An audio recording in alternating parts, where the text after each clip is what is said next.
Olá, boa noite. Começa agora o Jornal da Justiça desta segunda-feira, 28 de março.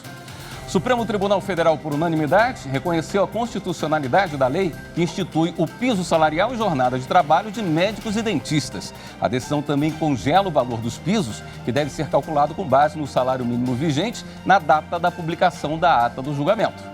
Esse é um dos destaques da edição de hoje. Você vai ver também.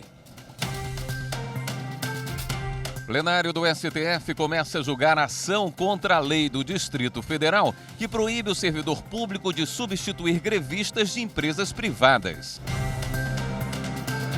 Ministra Carmen Lúcia mantém o uso obrigatório de máscaras em locais abertos em João Pessoa, na Paraíba. E ainda, a pesquisa do Fórum Brasileiro de Segurança Pública aponta números alarmantes dos casos de feminicídio no país.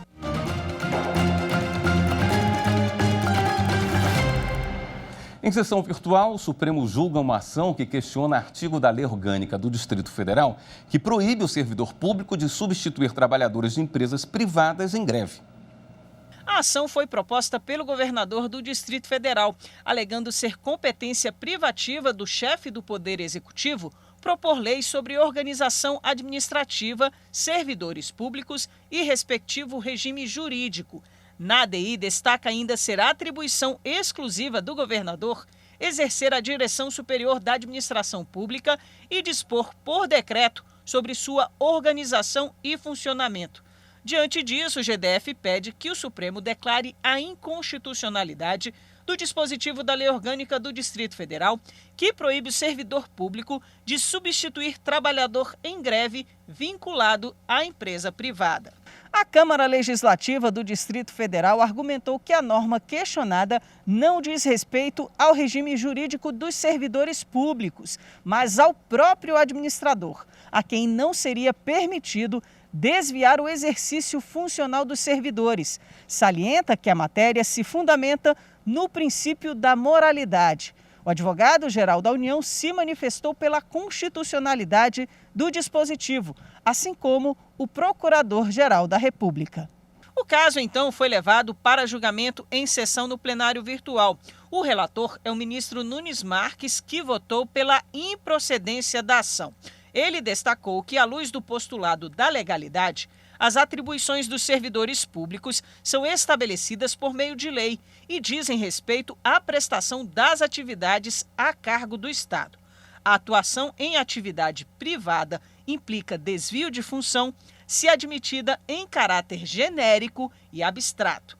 A impessoalidade veda a destinação de recursos humanos da administração para atender interesses particulares em detrimento da coletividade. Nunes Marques também relembrou que a matéria em discussão não é nova. O Supremo já havia julgado processo semelhante em relação à Constituição do Estado do Rio de Janeiro. E o entendimento firmado foi de que não há violação à iniciativa privativa do chefe do Executivo numa norma proposta pelo Legislativo local, que proíba a substituição por servidor público de trabalhador privado em greve, ressalvada a situação prevista em legislação federal. O prazo para encerrar o julgamento é dia 1º de abril. E o STF também reconheceu que a lei do piso salarial e jornada de trabalho do médico, dentista e auxiliares é compatível com a Constituição. Segundo a lei, o salário mínimo do médico, por exemplo, equivale a 3 vezes o salário mínimo comum. Apesar de reconhecer a lei, a decisão do STF congelou o valor dos pisos salariais. Ele deve ser calculado com base no salário mínimo vigente na data da publicação da ata da sessão de julgamento. De acordo com a relatora do caso, ministra Rosa Weber, o congelamento é para evitar o reajuste automático quando houver aumento do salário mínimo nacional. A ministra Carmen Lúcia, do Supremo Tribunal Federal, manteve a obrigatoriedade do uso de máscaras em locais abertos em João Pessoa, na Paraíba. Ela negou um recurso apresentado pela Prefeitura da capital. O recurso foi apresentado contra uma decisão do Tribunal de Justiça da Paraíba. No dia 19 de março, a Prefeitura retirou a obrigatoriedade do uso de máscaras em locais abertos. O Ministério Público da Paraíba entrou com uma ação na Justiça do Estado. O argumento foi que a decisão da Prefeitura não é baseada em critérios técnicos e que, segundo jurisprudência do STF, O Executivo Municipal não pode estabelecer medidas menos restritivas que os estados. Numa primeira decisão, a desembargadora Maria das Graças Moraes, do Tribunal de Justiça da Paraíba, manteve a liberação do uso de máscaras, mas o Ministério Público recorreu e a desembargadora reconsiderou. A Prefeitura apresentou recurso no Supremo Tribunal Federal com pedido de liminar para que fosse retirada a obrigatoriedade do uso de máscara, mas a ministra Carmen Lúcia considerou prejudicado o pedido feito pela Prefeitura. E a seguir, a PGR envia ao Supremo uma série de ações contra o aumento de ICMS sobre energia e comunicações. Voltamos em instantes. Uma das qualidades da TV Justiça é aproximar o cidadão e o jurisdicionado do Poder Judiciário. Com linguagem acessível, transmite com precisão a toda a sociedade os mais recentes e relevantes temas do Supremo Tribunal Federal. Além disso, ao operador do direito, promove importantes debates sobre temas da atualidade.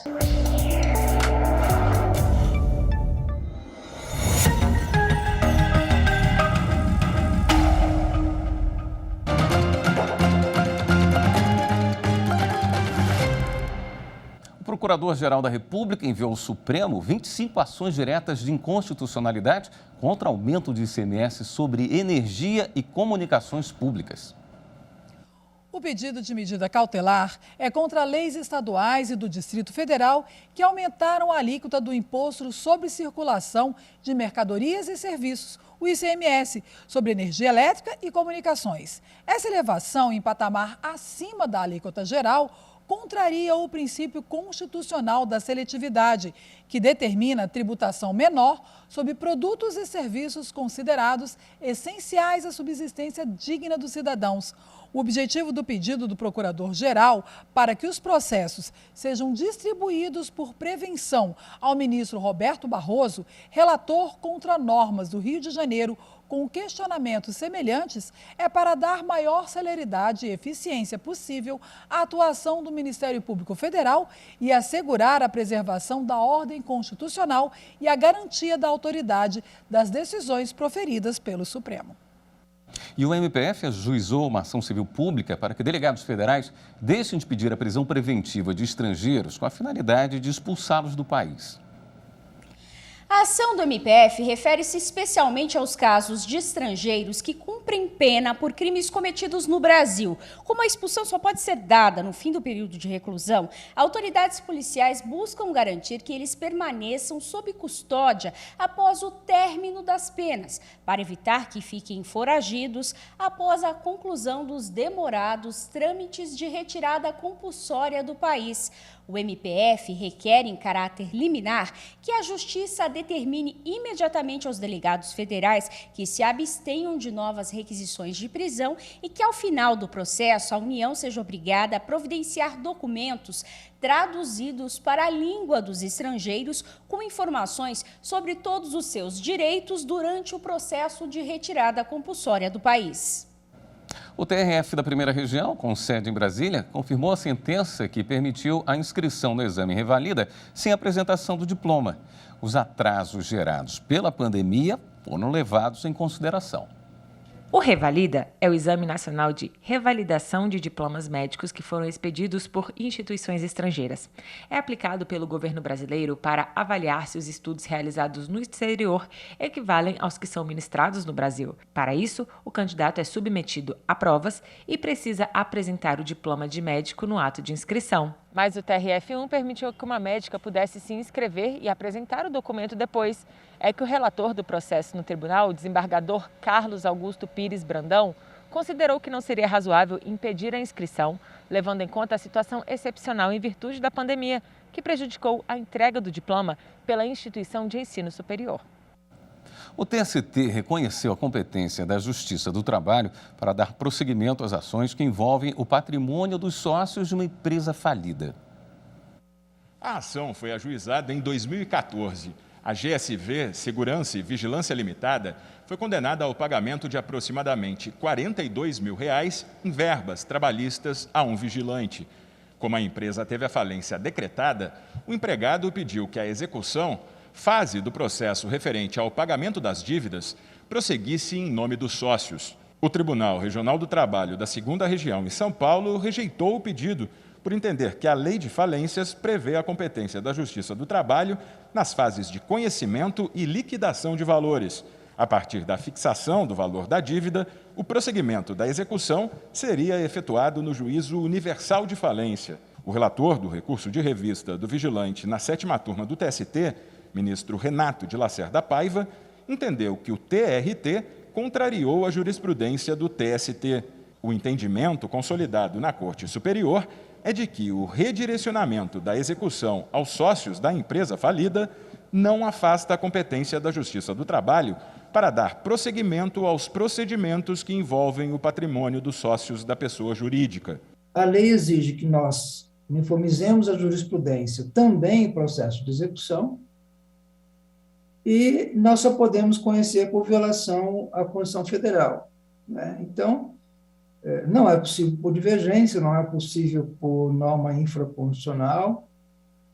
Se nós usarmos a mesma técnica que nós usamos no processo de conhecimento, o resultado será que nós nunca uniformizaremos a jurisprudência em processo de execução. O presidente da turma, ministro Cláudio Brandão, acrescentou que a decisão regional violou o artigo 5º da Constituição da República.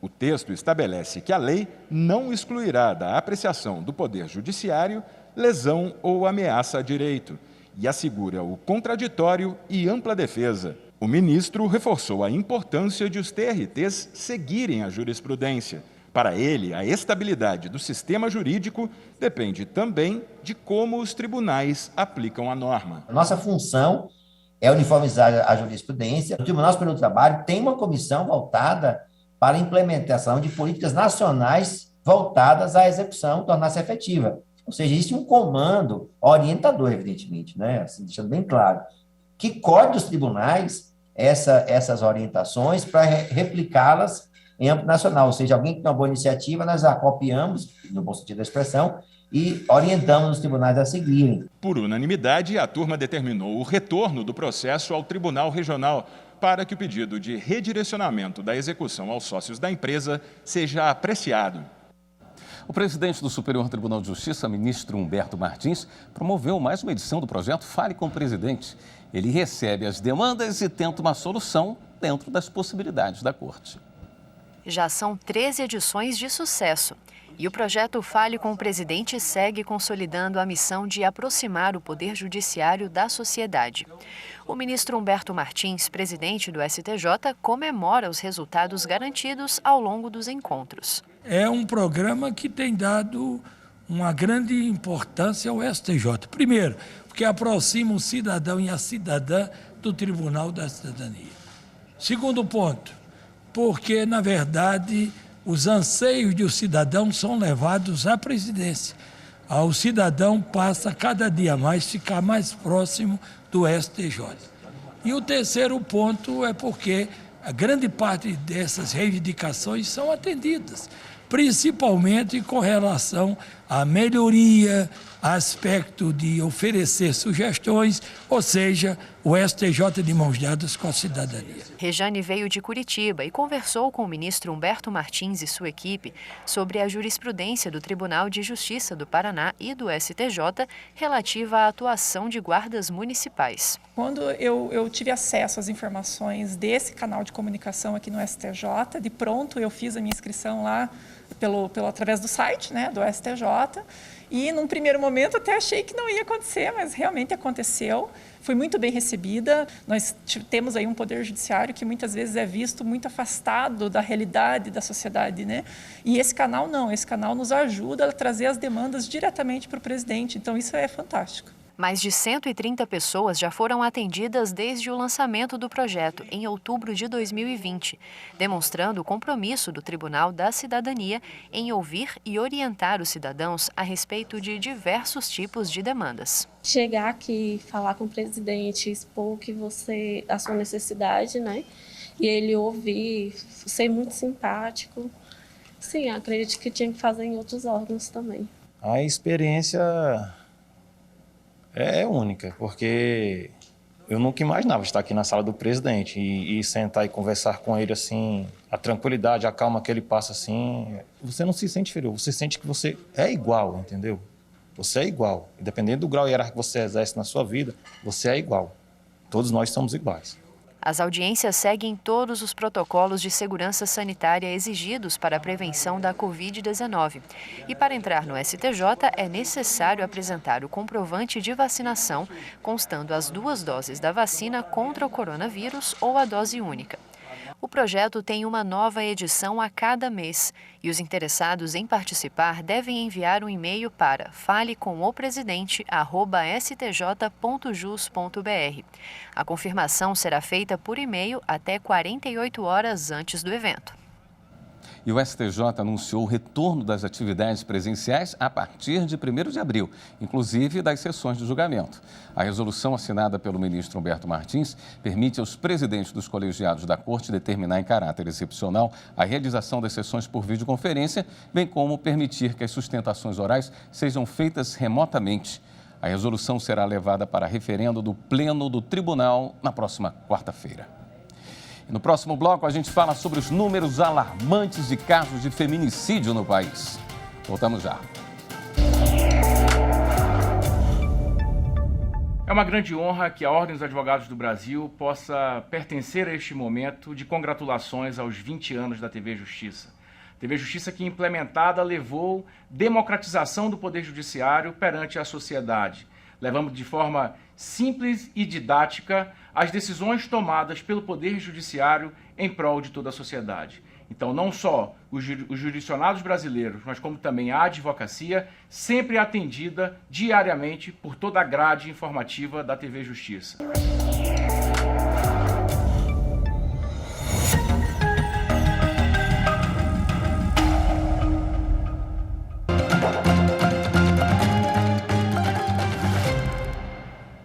Um estupro a cada 10 minutos no país.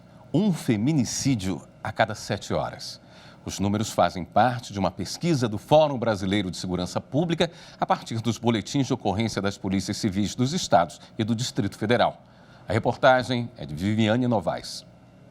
2 casamentos, 2 maridos violentos. Lúcia se casou aos 13 anos com um homem que abusou dela. Com o casamento, as agressões físicas, morais e psicológicas continuaram, até Lúcia perder a audição de um ouvido. Todos os dias ele me soqueava, eu só via com o olho roxo, o rosto todo cheio de hematoma, corpo. Mas o que mais ele me judiava assim, que eu lembro muito, é que eu acordava ele me amordaçando ou me asfixiando com o travesseiro. Ele me dava muitos socos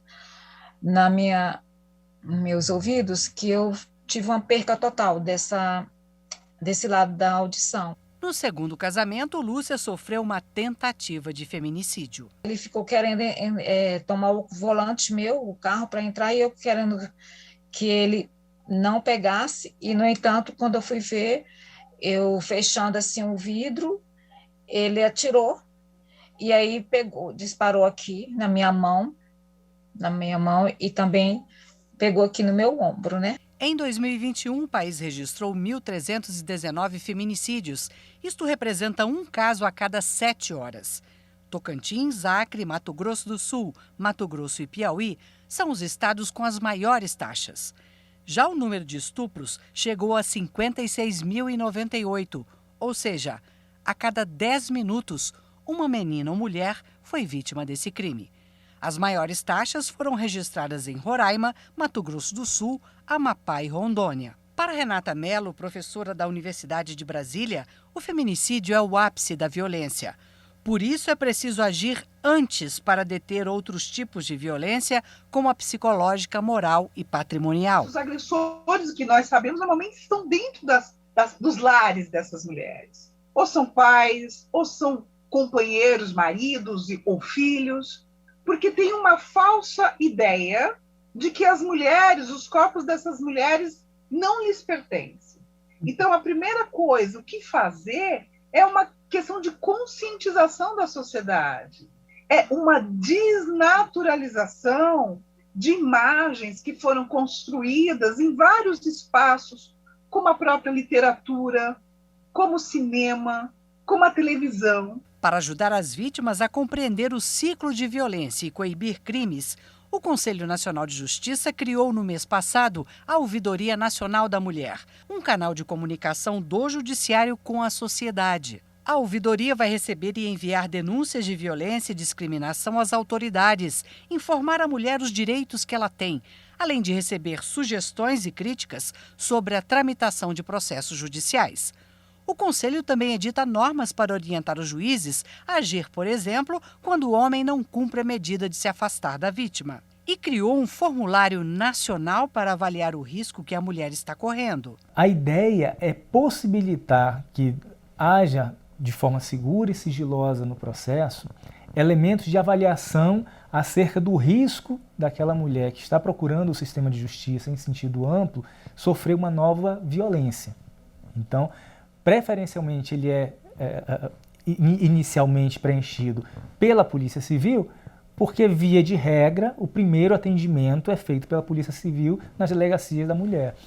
Mas, caso isso não seja feito no âmbito da Polícia Civil, a orientação legal é de que seja feito sempre no primeiro atendimento. O Conselho Nacional de Justiça também fez um protocolo para o julgamento de processos sobre violência contra a mulher.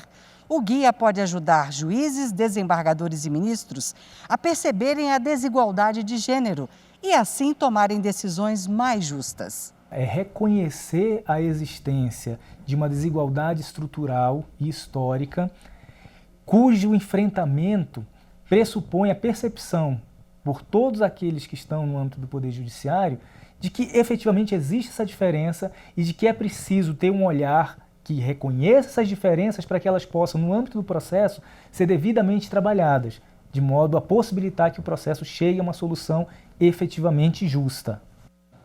O Sistema de Auditoria Interna do Poder Judiciário vai apresentar amanhã, terça-feira, um manual para uniformizar procedimentos relacionados à auditoria interna dos tribunais brasileiros.